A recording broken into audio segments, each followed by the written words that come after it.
En este video vamos a calcular la tubería de la línea de descarga de un sistema de amoníaco de expansión directa siguiendo el manual del fabricante Builder. Para ello necesitamos conocer la carga térmica. En nuestro caso es 92.75 toneladas de refrigeración. Necesitamos la temperatura de evaporación, que es de menos 10 Fahrenheit, aproximadamente menos 23.4 grados centígrados. Y necesitamos la temperatura de condensación, que es de 100 Fahrenheit, aproximadamente 38 grados centígrados. Los objetivos son el dimensionado de las tuberías de descarga, líquido y succión y determinar cómo estos diámetros, después de ser calculados, afectan a la selección del compresor. Para ello, vemos en el siguiente esquema la distribución de los equipos y las longitudes en cada línea, tanto de descarga, succión y líquido. Asimismo, estas longitudes están expresadas en pies, ¿no? Reconocemos los componentes de un sistema de expansión directa, de expansión seca, que son compresor, condensador, tenemos el tanque recibidor de líquido de alta presión, un dispositivo de expansión con una válvula y un evaporador, ¿no? Ahora también observamos que en la línea de descarga vamos a tener unos 3 codos.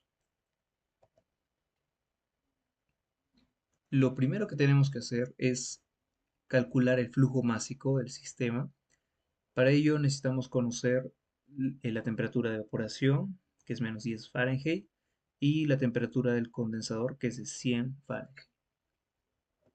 Ahora, de la figura 2, vamos a calcular el flujo másico.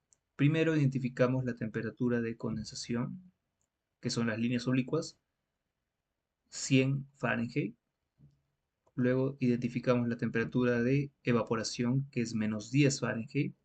Donde se intercepten estos dos, nos va a dar un punto, el cual trazamos horizontalmente hacia la izquierda y nos va a indicar el flujo másico. En este caso es aproximadamente 0.441 libras por minuto por tonelada de refrigeración. Ahora, para hallar el flujo másico real de nuestro sistema, lo tenemos que multiplicar por nuestra carga térmica, que era 92.75 toneladas de refrigeración, y nos da el flujo másico de 40.9 libras por minuto.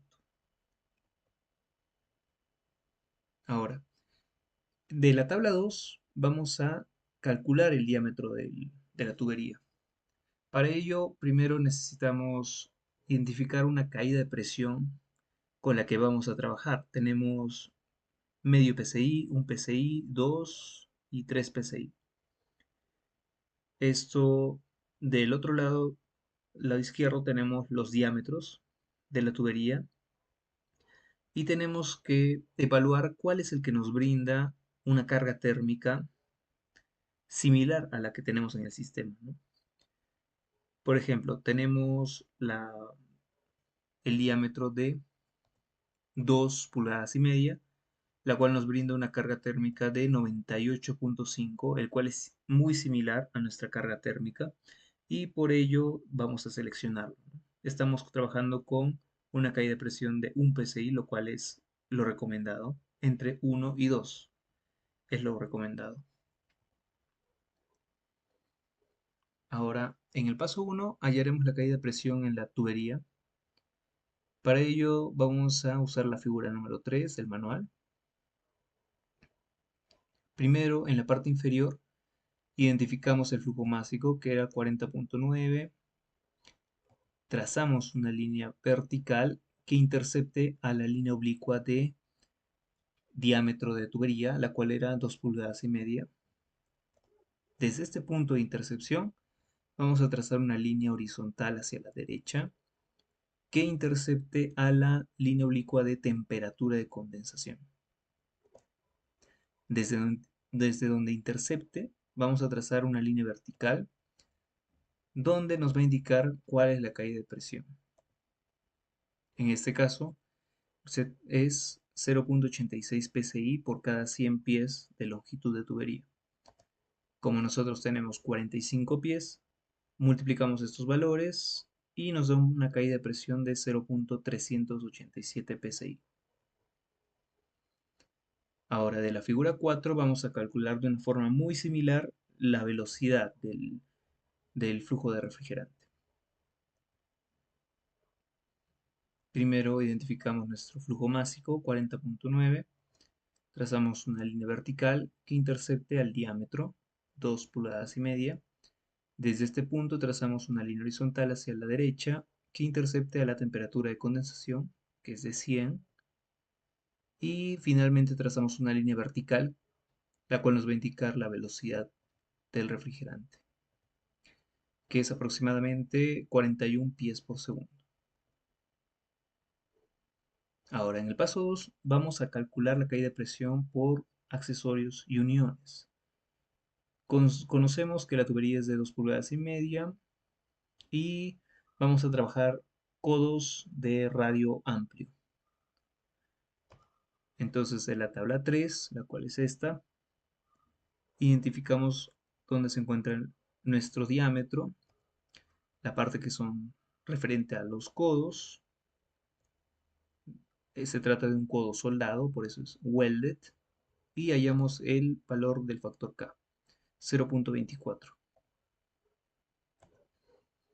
Ahora, conociendo el factor K, la velocidad de la tubería y la temperatura de condensación, vamos a usar la figura 7 para hallar la caída de presión.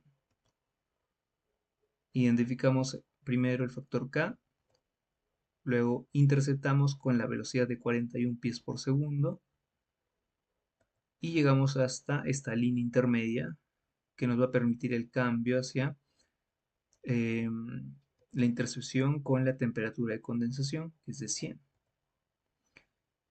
Y donde estos dos puntos estén interceptando, vamos a hallar lo que es la caída de presión, que es aproximadamente 0.024. Como se tratan de tres codos, vamos a multiplicar este valor por 3 y nos va a dar un valor de 0.072 psi. Ahora, para hallar la caída de presión total de tubería y codos, vamos a sumar la caída de presión anterior, que era 0.387, más 0.072, que es por los codos. Y hallamos una caída de presión total de 0.459 psi.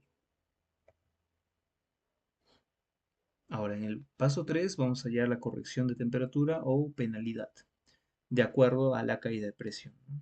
Primero identificamos la caída de presión en el lado izquierdo, que se encuentra aproximadamente ahí, es un valor de 0.459. Y en la parte de las abscisas tenemos la temperatura del condensador, que es de 100. Donde estas dos líneas intercepten, vamos a estar interceptando una curva que es de color celeste. Esa es la curva de penalidad de temperatura, que en este caso es de 0.14 grados Fahrenheit. Ahora, esta temperatura, ¿cómo afecta al sistema, ¿no? Se suma esta temperatura a la temperatura de descarga. O sea, vamos a estar teniendo una temperatura un poco más alta en la descarga del compresor. Y bueno, si este valor fuera mucho más alto, sí tendríamos que evaluar trabajar con otro diámetro de tubería y hacer algunas modificaciones para que esta penalidad no sea tan alta y no nos traiga problemas en el sistema, ¿no? Pero como es un valor bastante bajo, por debajo de 0.5 incluso, vamos a mantener la selección de los diámetros. Y eso sería todo respecto a la tubería de descarga.